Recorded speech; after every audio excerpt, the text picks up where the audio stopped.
We are Mike and Jeannie, and we restore old houses. In 2021, we moved to South Carolina and bought a 120-year-old Victorian house. Follow along as we put the polish back on this Victorian masterpiece. Today's program is sponsored by the generous support of our patrons. Your support helps to further our historic preservation efforts. For more information, visit patreon.com/1834 Restoration House. Welcome back to 1834 Restoration House. It is a freezing cold day here in South Carolina. We're upstairs in one of our bedrooms, and it is freezing up here too. And that is one of the topics of today's episode. But also, we have another project that has kind of become urgent. Yes. Yeah. We have a guest coming. Thus, we need to get another bedroom set up. Mm-hmm. And I don't have any curtains for any of the other rooms. So, we're going to make some drapes. And finally, we'll end up back in the wood shop where we continue last week's woodworking project. I'm standing in front of this monster heating unit. It also serves as an air conditioner. This thing is huge, right? So why then is our upstairs bedroom freezing cold? Well, as near as we can tell, this house is over 130 years old, and for some reason, it bypassed the Victorian steam boiler era. It never was equipped with steam boilers, and it only had fireplaces. So this big monster heating unit right here does nothing but heat and cool the downstairs. That means that the upstairs has absolutely no climate control. Now, for most of the year, that's not a problem, because the climate here in South Carolina is fairly warm. So we end up having these really nice long fall seasons and these really nice long spring seasons where the weather is great. It's warm but not hot. It's cool but not cold. And so we really don't need much climate control during those seasons. But dead of winter and dead of summer, if you could call it that, you absolutely need climate control in this climate, unless you want to live like the old antebellum people did, which we don't. Mm-hmm. So we were hoping that we could get better utilization out of the space up here. We've got things that we want to do, projects, and not involving restoration, but just other kinds of things. And the space basically sits up here unused because of the lack of climate control. Like my sewing room. Like your sewing room, which was up here at one time until it got too hot, and then it went back downstairs, and that's where. And now it's too cold. Now it's too cold, so just leave it down there. You can't win sometimes. To be able to heat this space would make a huge difference, because that would give us 3/4 of the year that we could use these rooms for other things. If you've been watching this channel for a long time, you probably remember this. It's been a couple of years, so I'll go ahead and refresh. But when we bought this house, we had so many problems, so many challenges just to get in here. We had problems with the lender. We had problems with the inspector. We had problems with insurance, all kinds of things. The one thing we didn't have problems with was our realtors. They were fantastic, and they helped us get through this whole thing. And the other thing was the title was clear, so we had no issues there. But the problem is, with a house like this that's really old, sometimes the lenders get really kind of particular about these things, and they say, well, you know, you don't have the right kind of heat, or you don't have the right kind of electrical system, or you don't have the right kind of, whatever it is, they're going to nitpick on it. And a lot of times you have to either make corrections or you have to demonstrate to them that it is actually okay. And we had one inspector. He was just bent on stopping this thing from happening. I mean, he went through all kinds of trouble, and we ended up firing the guy, basically. Collectively, all of us involved in the real estate transaction, we all got together and we told his boss, get this guy off our case and give us someone else. That's how bad it got. Both sides were on this Both sides were on this bandwagon. Get rid of this guy.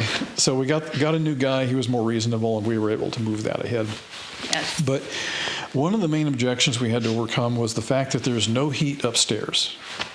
They didn't say anything about cooling. They don't care, but there was no heat. So, I mean, you can kind of slog your way through heat and survive, but it's much harder to slog your way through cold and survive. So, as I mentioned, this room and all the rooms up here are basically uninhabitable during certain months of the year. And so what we want to do today is talk about how we can possibly remedy that. And by the way, your phone's going off. It is. It's my timer. Okay. Sorry about that. So we had to convince them that it was okay that there was no heat up here. We were able to say that, we're not using that space very much. It's just two of us. a couple There's of months. no children with us. Right. It's not going to be a problem. Nobody's going to freeze up Right. here. The climate's not that bad, so on and so forth. Yeah. And we did show them that we had this big monster heating and air conditioning unit down there, and that seemed to satisfy them. And I tried to use the argument that coal fireplaces make really good heaters, but they weren't having any of it. No, they didn't. They didn't have any of it. But yes, they do make fantastic heaters. And I hope one day to get these things going at least once so we can try it. So let's go in the other room and show you what's going on. I'm standing out here in the central hallway upstairs, and we have this room here that we were just in.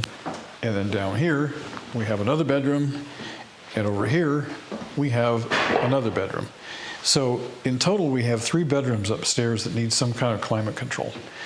But if you look up here, you'll see that there is absolutely nothing going on the ceiling except a ceiling fan and a smoke alarm over there. So I've been pondering this problem for a long time. How to get heat upstairs.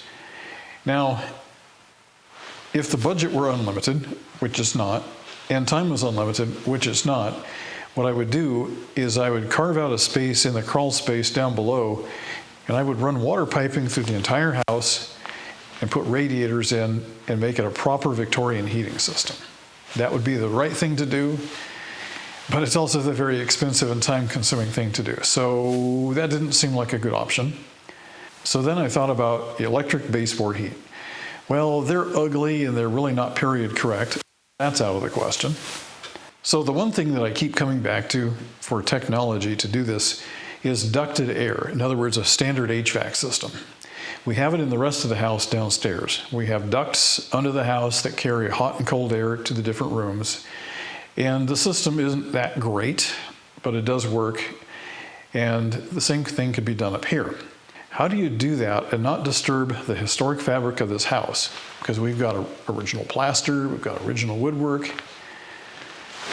Well, the least obtrusive way that I could think of to do that would be to put a furnace in the attic, duct the entire attic to all 3 of these rooms individually. And that way we can heat those spaces, and we don't have to heat this space here, and this space can maintain its historical look.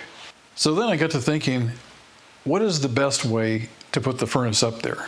Because furnaces, they're about so big by so big, but we don't have any attic openings that are big enough to get something that large up there. In fact, there is only one opening to the upstairs attic at all, and that's right here. That opening is just barely big enough for a man to get through. There's no way a furnace is going to get through that. So how do we solve this? And I wrestled with this for a long time, and there is only one solution to this, and it's not my favorite solution, but in this case, it's the only solution. And that is to take that opening and make it bigger. So what I would have to do is go up there and reframe the opening up there to take the load and then cut some of the ceiling boards out. Now the ceilings in the upstairs rooms, and in fact a lot of the downstairs rooms, are beadboard. We do not have plaster ceilings in this house. It's just strictly beadboard. It's probably about 3/4 to an inch thick, and you can actually see it from up in the attic. And so whereas most houses you see drywall, or in older houses you might see plaster, but here you have just wood. In fact, if you accidentally stepped on it, you wouldn't fall through the ceiling like you would in a modern house. What I've got to do is go upstairs now and do some reconnaissance, and I'm going to take a smaller camera with me and I'll show you what I find. So if you ever see a video where somebody says there are orbs everywhere, yeah, this is it right here. It's called dust reflecting off of the light. Well, welcome up to our spooky attic, and this place looks positively enormous, but it's really not that big. So what I'm thinking is that I can run ducting along the edges and put a furnace back in there somewhere, and then I can cut holes in the ceiling and put Victorian floor registers in them and make it look like a Victorian vent for both the supply and the return. In an HVAC system, you have to have the supply register, which blows the air, and then you have a return register somewhere that collects the air and sends it back to the furnace. Because this house has 10-foot high ceilings, it would be virtually impossible to get that air out into the hallway like you would do in a conventional system. So what I'd like to do is put a small return duct in each room. So one supply, one return on opposite sides.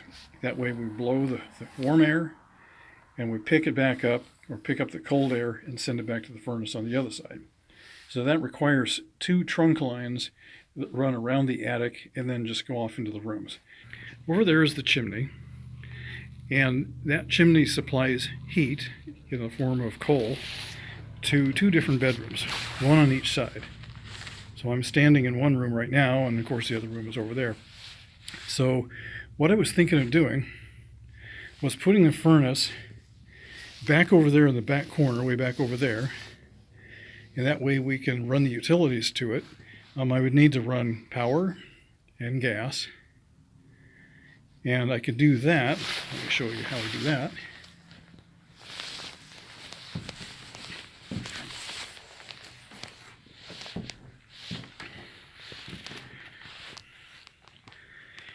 We have a set of chimney chases. They go all the way down to the crawl space. I don't know if you can see that very well, but that space, that cavity goes all the way down to the floor in the crawl space. And so we could pop a hole through the floor and then bring gas up here, and the same thing with electricity. And then put the furnace back over there in that corner, and then duct it out the roof on the back side of the house where it's not visible. And then we can run ducting around the perimeters and drop into whatever room we need. Now, some of you are probably thinking, well, you shouldn't take up all that attic space with HVAC. And you're right. So what I would do is run the ducting on the perimeter, and that way the full height attic space would still be wide open. And so if somebody wanted to come here in the future, drop down a floor and do some work in here, they certainly could do that. The wood in this house is standard dimensional lumber, and that means that if you have a 2x6, that wood is actually 2 inches by 6 inches. And that's what we have. And you cannot get that kind of lumber anymore from your lumber yards or your big box stores especially.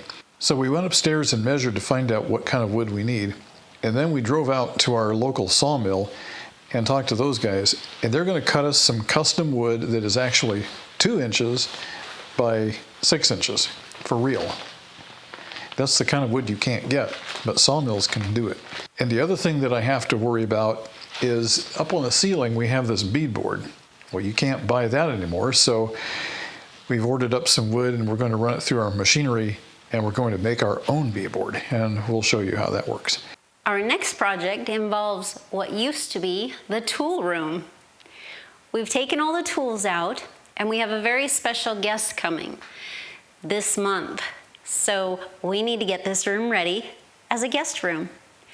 The first thing I wanted to do was get the tools out, and we did that. The next thing is drapes.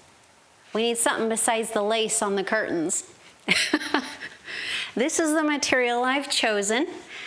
I've stitched up the top and the bottom. Now let's see how they fit the window, and then we'll figure out where to go from there. Mike is going to see if he can get it up there for us, and then we can move the ladder and take a look at how it fits. And if we want to change little bits, or if it's not long enough, or... The view is really nice up here. Wonderful. Well, they're certainly dark enough. Yeah. That's going to be nice. Okay, let me come down off of here. Yes, please. Let's move the ladder out of the way and take a look at the drape. Okay, you know what? It is long enough and it is wide enough, but it sure looks funny, doesn't it? It doesn't look very Victorian. It's kind of like just this big panel, almost like a tapestry over the window. And if you wanted to open it, you would have to pull the entire thing over like that, Yeah. which you could do. Or, I think we need to split it down the middle. and then you could pull them both aside and have that classic look. Yeah. I think I have some ribbon or lace or something that could go right in the middle also, so that it can kind of drape down with it. Kind of dress it up a little bit. Yeah. Yeah. And when you have the edge here, but if you cut it down the middle, you'd have to do something, right, to Yes. dress it up. Yeah. Otherwise, it's just gonna, it'll just look like that, and that's not as pretty Okay. going down the sides. So All right. if we can, what if, can you stand over there and tell me what you think of that? This would be down the middle though. Okay, so it would be down the middle. If I angle it, do you think that would look good, or should it just go straight down? Do you mean after you cut it, or Yes. or no cut? Yes, after I cut it down the middle. It's hard to say. I'm so used to seeing that classic look where you, Would it just you be- gather it in here and then tie it back. Well, that's what I'm saying. The middle Kind of has that look. would go either straight down, or it can go out a little bit.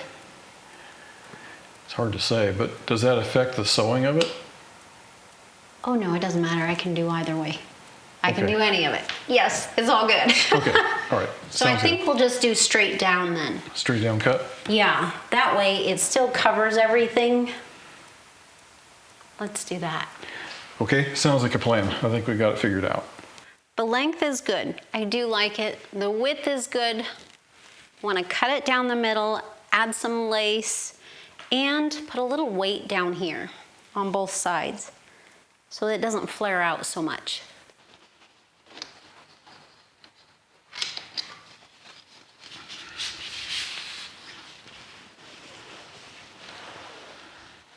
I have prepared the sewing stations. So I have my brown thread in both of these now. Got my material here. And let's find the center. I'm gonna put my weights so I don't move it.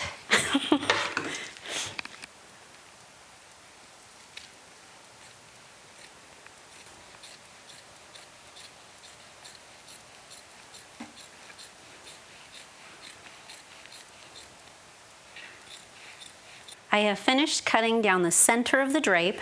I have two unfinished edges here now.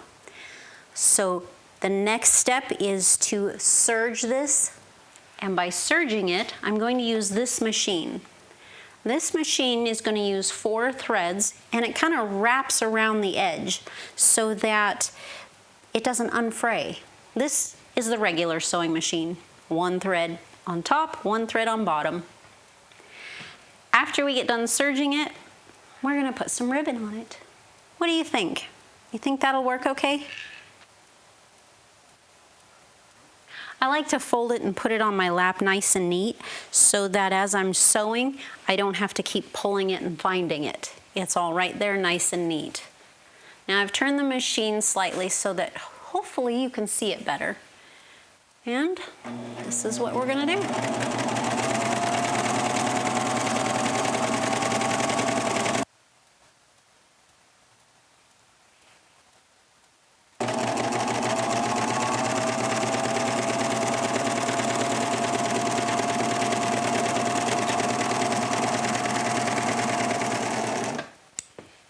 There we go.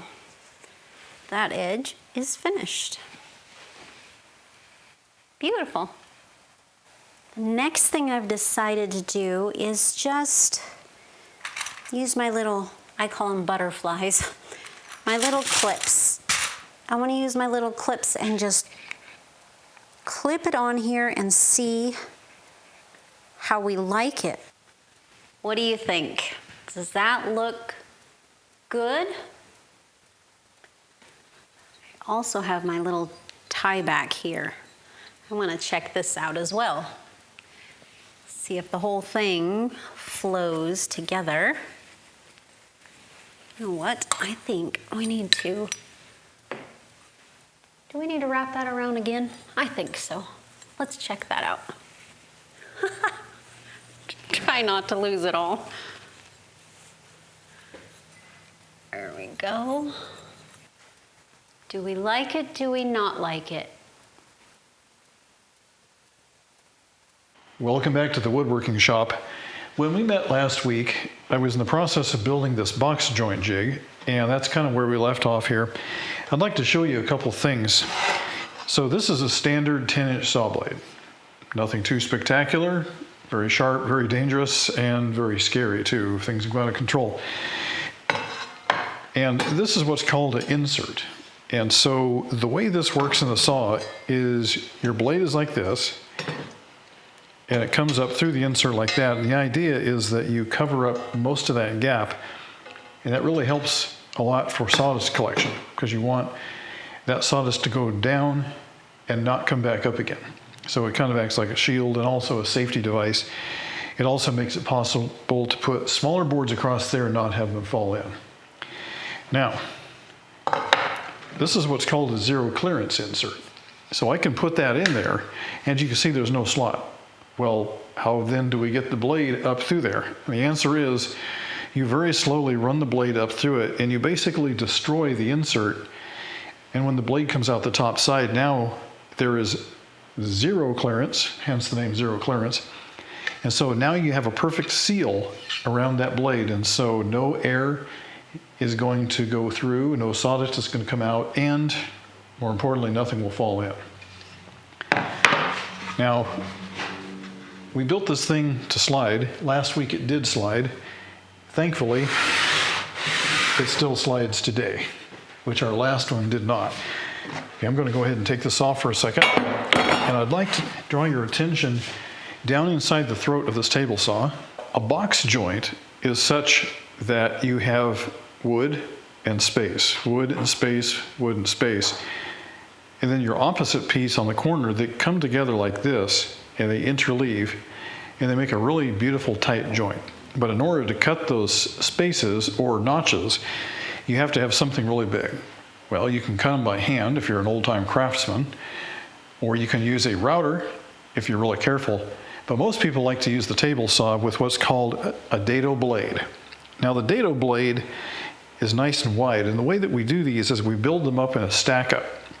So we have an outer blade, some inner blades called chippers, which are star-shaped.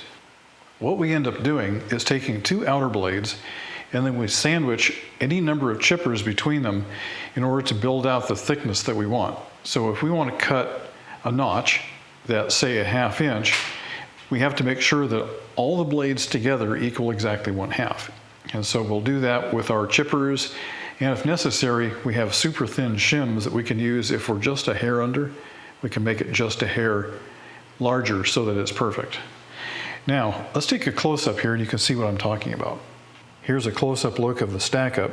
We chose a 1/2 inch stack-up so that we would make 1/2 inch cutouts. So we have our outer blade, here's our first chipper, here's our second chipper, and here's our other outer blade. What you can't see down inside there is a 12/1000 inch magnetic shim, and that helps to bring the stack out to exactly 1/2 inch. Notice that I staggered the teeth. They're not in line with each other, but they're in an offset. And when they come together at the top, they're almost together. That's okay. But the blade is rotating so fast and the board is moving so slowly that it doesn't matter that you have a gap here, because in the time it takes to move a fraction of an inch, this thing will have rotated through several times, so you have no problems with cutting. I know it seems like we just started this video a few minutes ago, but it's actually been a very long day for us. We had to spend a lot of time doing calculations and math, and then we had to take a trip out to the sawmill to order some materials, and that took a bunch of time. And so we didn't get as much done as we'd hoped on video, but we did get some. And we're going to leave you at this. Unfortunately, there's so much more I could do and I want to do, but we are just flat out of time.